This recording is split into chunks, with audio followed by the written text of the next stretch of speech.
the head of a real estate agency, in the stairwell between the 6th and 7th floors of her apartment building. She had been stabbed 62 times, but nothing was taken, and there were no signs of any sexual motive. The killer was believed to be laying flowers on her grave over the years. Ingrid Keckert was born on May the 7th, 1964, in Maldegem, Belgium. She was the only child of a couple who ran a bakery in their village. Ingrid lived with her parents, but occasionally spent nights with her boyfriend at an apartment in Noka Heist, a relatively small village on the coast of West Flanders. Ingrid was successful in her own right as well. She had and ran her own real estate agency called Agents Atlanta, which was located in Knokke Heist. She was described as an attractive, well-dressed woman who was in a steady relationship and lived a quiet life. On March 16, 1991, she briefly visited a clothing store run by a friend of hers. She said Ingrid was in a good mood. She then went to a bakery to buy a sandwich before going to her boyfriend's apartment to have lunch. She arrived at the apartment building at 1 p.m. Normally, she'd go back to her parents to eat her lunch, but as she had a meeting with a client in the area, she didn't want to stray too far. Only a few minutes later, one of the residents took the elevator down to the 6th floor of the building. Once she stepped out of the elevator, she found herself frozen in her tracks. The elevator was situated in front of the stairwell on the 7th floor, so as soon as the doors opened, she could see, lying on the stairs, the dead and bloodied body of Ingrid Keckert. In a panic, she took the elevator back down and ran outside in a frenzy. She eventually reached a phone booth where she called her husband, who promptly told her to call the police. The police arrived at a truly brutal crime scene.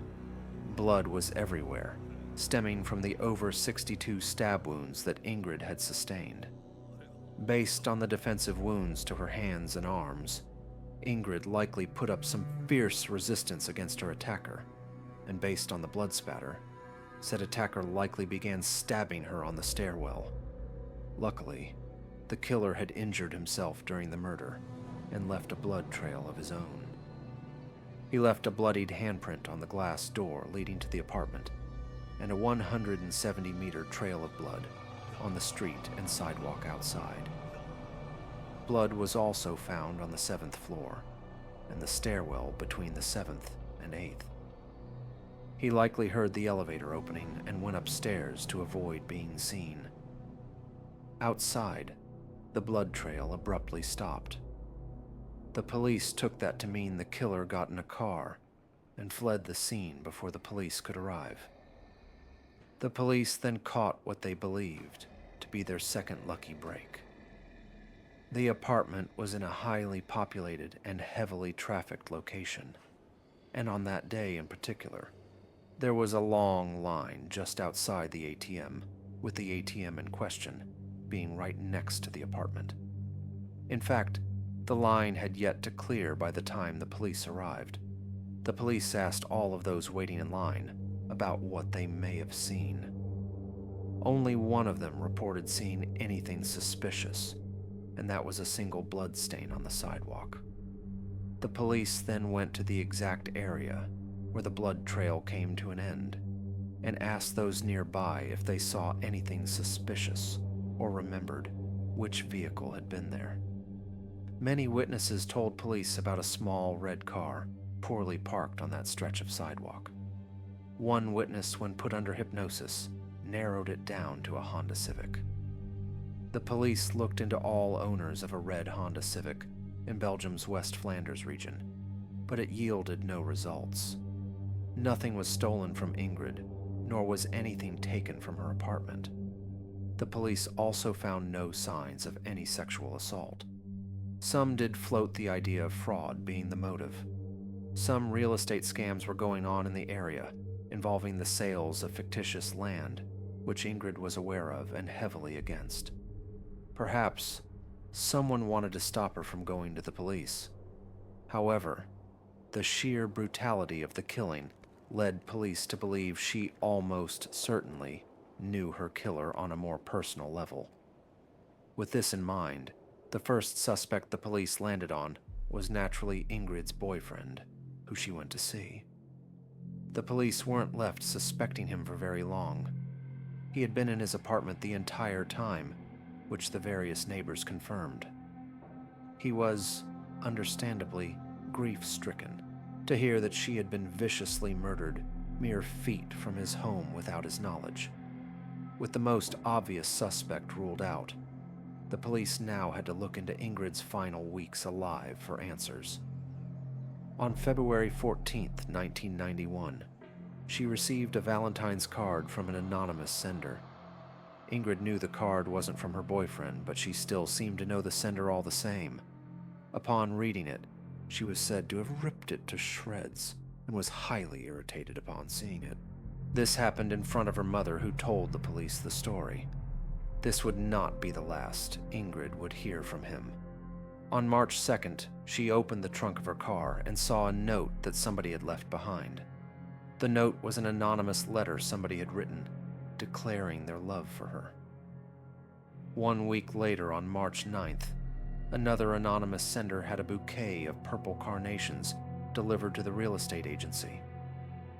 Purple carnations were an interesting choice. Years later, Ingrid's mother would state this fact about her daughter. Ingrid hated carnations and didn't think purple was a nice color. She thought you only give that to dead people.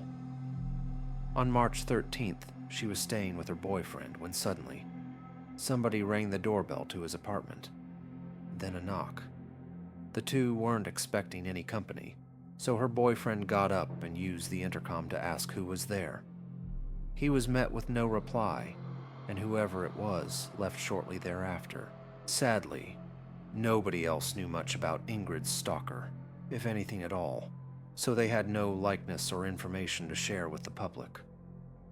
None of her boyfriend's neighbors saw the men who rang the doorbell and knocked on his door, and none of the local florists remembered any orders for a bouquet of purple carnations. All the police could do now was simply take DNA from the killer's blood and hope that they got any hits in the still relatively recent databases the area had on file. At the end of March, the results came back, and they were not a match for anyone on file. They also didn't match the DNA of Ingrid's boyfriend. On March 30th, the local police were suddenly mailed an anonymous letter written in block letters, which proved to be potentially enlightening. The letter read as follows: I killed Ingrid Kekert out of love, pour la passion. I knew her very well. That alone didn't do much to narrow it down, but the letter's composition did. Ingrid was murdered in the Flemish region of Belgium. The police investigating were Flemish. Ingrid's friends and family were also Flemish, but the letter itself was written in French, not Dutch. Perhaps the killer was Walloon and lived in the Wallonian half of Belgium, provided the killer wasn't a foreigner or the letter a hoax. The police showed the letter to the public via the TV channel VTM and asked anyone who recognized the handwriting to come forward. Another action taken by the police was to pull the DNA from the saliva used on the letter's stamp. Both of these efforts failed to progress the investigation any further. Sadly, the trail went cold after this letter. Ingrid's body was returned to and buried in her native Maldegem. In April, without anyone seeing, somebody arrived and placed 3 flowers on her grave. Then in 1993, 3 more flowers were placed on the grave. In 1996, they arrived one more time and left a further 3 flowers at the graves. The flowers in question, 2 roses and 1 purple carnation, the same flower anonymously mailed to her place of work. Whoever he was, he never arrived to deposit any further flowers. In the ensuing years, the police suspected two people, a homeless man from Ghent and a man from Schaerbeek. The only reason the two were suspected was because they were near Knokke Heist and had a past history of sex crimes. After investigating them further, they were found to have no involvement in the murder. The police also exhumed the grave of a man in Varshoot to take his DNA. The DNA did not match the killer's.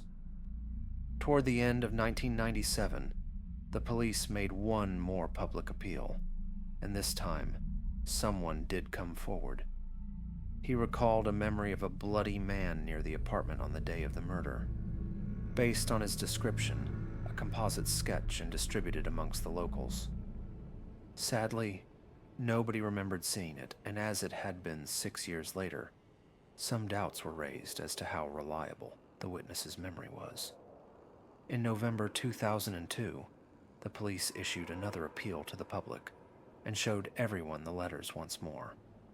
The police also stated publicly that they believed the killer to be a secret admirer, incensed over his rejection.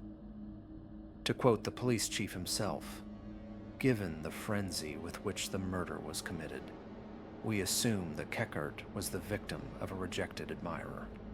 She had a steady boyfriend and led a quiet life, but she was a beautiful, young, blonde woman. Our working hypothesis is that she was murdered by a man who saw more in her than she saw in him." In 2010, a serial rapist and killer who had raped and killed 3 young women between the ages of 18 to 22 was arrested. His name was Ronald Allen Johnson. Willing to entertain any lead by this point, the police compared the killer's DNA to Ronald's in case Ingrid was amongst his list of victims. The DNA was not a match. On March 1st, 2012, the police made one more appeal and showed off the letter that had been found in the trunk of Ingrid's car 2 weeks before her murder. According to the Valentine's card, the police said, "The man was around 30 years old at the time and came from Antwerp. He worked in a pharmacy and was married. The man had 2 children and rented, or owned, an apartment in the Albert I residence, close to the Heldenplein. He must have been a good customer of the Brasserie Royal." Shortly thereafter, the police finally tracked him down. By all accounts, the case was closed. By all logic, reason, and circumstantial evidence, this man, whose handwriting matched Valentine's card and was likely stalking her, would be the killer. Except, not only did he have an alibi, but he also had one of the most airtight ones the police had ever seen. At the time of Ingrid's murder, he was on a ship that was sailing toward Canada, and enough records, documents, and memories of his fellow passengers survived to prove this claim. All along, he had nothing to do with the murder. Ingrid's parents must have believed he was innocent too, because they said in an interview that they were clueless as to who the killer could have been. But the police did uncover a new piece of information which indicated that someone might have made a previous attempt on Ingrid's life. On December 14th, 1989, Ingrid was admitted to a hospital with a deep stab wound in the thigh. She sustained the wound during a cooking lesson at the Hotel and Tourism School Spermalie in Bruges. She claimed that she sat on a chef's knife that was lying accidentally left on the driver's seat of her car, an explanation that many felt was far-fetched, to say the least. On March 20th, 2014, a video was uploaded to the YouTube channel of the Belgian Federal Police. In the video, they appealed once more for the public to come forward, but this time they had a new lead to the killer's identity to share with the public. In 2012, after that year's appeal, a woman came forward and told the police that she used to be friends with a Frenchman who worked in the south of France as a tour guide for the local tour bus companies. She told him that sometime between 2000 and 2005, the bus had made a stop, and at a bar, A woman who was a part of his latest tour was alone and crying. He asked her what was wrong, and what she said wasn't at all what he had expected. She said that she had been carrying a terrible secret for quite some time. And what was the secret? Her brother had murdered somebody in Kanaka Heist many years ago, and she had been keeping it secret because their elderly parents likely wouldn't be able to cope and survive if they ever found out. The witness never forgot the story, but didn't know who to in the police to tell, without knowing of any cases to attach to it. She first heard of Ingrid's murder for the first time in 2012, and after watching the public appeal, that's when the pieces all fell into place for her. The witness was able to tell the police the tour guide's name and most information about him. He was who the police wanted to speak to the most, but sadly, that was impossible. He passed away in 2005. So the police settled on the next best thing. Their latest appeal was targeted at those who had ridden on a tour bus in southern France between the years of 2000 to 2005. By 2014, the police had also questioned over 2,000 people in connection to the case. In November 2022, over 750 men volunteered their DNA after a new technique for examining DNA, with a specific focus on the male Y chromosome, became public. The results would be nearly identical from father to son, which meant that even if the killer's DNA was not taken, if it was similar enough to his, then the police could look into the volunteers' relatives. On August 2nd, 2024, DNA samples were narrowed down further again, taken from 150 men. Some volunteered in 2022, others surrendered their DNA samples back in 1991, and were having them tested with 33 years' worth of advancements, and others were summoned from all over Belgium by the Ghent Public Prosecutor's Office. The police were also able to use phenotyping to finally get a rudimentary description of their killer. According to the results, the murderer was likely a Western European man who was approximately 40 years old at the time. That would place him in his 70s if he's still alive. While the police have still yet to publicly name any persons of interest or charge any suspects, Ingrid's parents have said that this was the most optimistic they've ever felt toward the case potentially being solved.